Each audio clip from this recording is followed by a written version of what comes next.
और इसी तरह आज भी हमारी ज़िंदगी में परेशानियों ने पैर पसार लिए, मुसीबतों ने पैर पसार लिए। एक कोरोना वायरस की सूरत में सन 2020 हमारे लिए काफ़ी दुश्वार को नज़र आ रहा है, काफ़ी मुश्किल और काफ़ी दुश्वारियों से भरा हुआ हमारे लिए नज़र आ रहा है। हमें इस परेशानी का सामना करना है और हमें देखना है कि अल्लाह रब्बुल इज़्ज़त इसमें हमारी आजमाइश ले रहा है या फिर हमारे अपने करतूत हैं, हमारे अपने बदआमालियाँ हैं, हमारे अपने गुनाह हैं जो इस दुनिया में हमारे सामने आ रहे हैं। अल-मुख्तसर जो भी है उस पर हमें खुदा का शुक्र अदा करना चाहिए। अगर आजमाइश है तो खुदा का शुक्र है कि उसने हमें आजमाइश के काबिल समझा,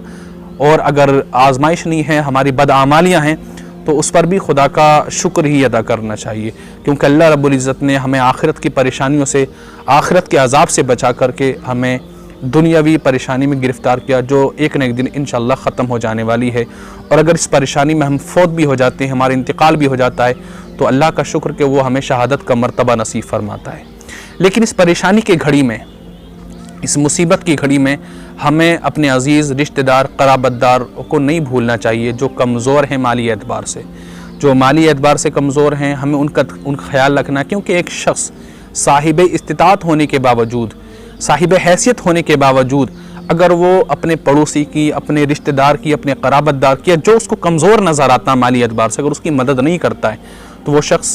नामो निहात का आलिम हो सकता है और सिर्फ नाम और निहात का ही जाहिद, मुत्तकी, परहेज़गार हो सकता है, दुनिया की नज़रों में दिखाने वाला, लेकिन हकीकत में वो शरीयत मुस्तफ़ा का मुत्तबे नहीं हो सकता, शरीयत मुस्तफ़ा सल्लल्लाहु अलैहि वसल्लम को पूरी तरीके से और कामिल तरीके से मानने वाला नहीं हो सकता। क्योंकि शरीयत मुस्तफ़ा तो हमें इस बात का हुक्म देती है कि अगर हमारा पड़ोसी भूखा है और अगर हमने पेट भर के खाना खाया तो वो खाना हमारे लिए जायज़ नहीं है। तो हमें शरीयत वो रास्ता दिखाती है, वो तरीक़ा बताती है कि अगरचे हमारा पड़ोसी, चाहे फिर वो गैर मुस्लिम ही क्यों ना हो, चाहे वो किसी धर्म से, किसी मज़हब से, किसी ज़ात से मतलब क्यों नहीं रखता, क्योंकि हमारा धर्म,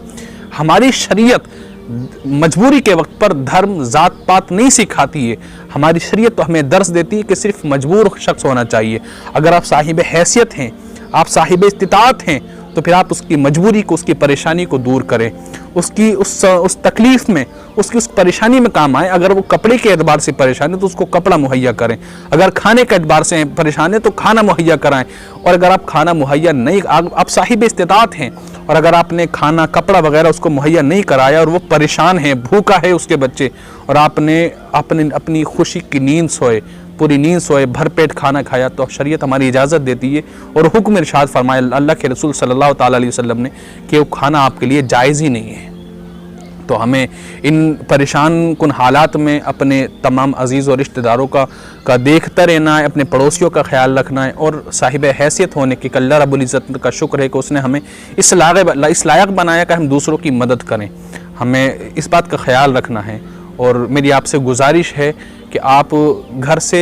बेवजह बाहर ना निकलें, किसी ज़रूरत के मुताबिक ही काम बाहर निकलें और आप देखें, अपने करीब में देखें, अपने पड़ोस में देखें, अपने रिश्तेदारों में देखें कि कोई परेशान तो नहीं। अगर परेशान नज़र आए तो खामोशी के साथ उसकी मदद करें ताकि उसको एहसास कमतरी ना हो, ताकि वो एहसास कमतरी का शिकार ना हो।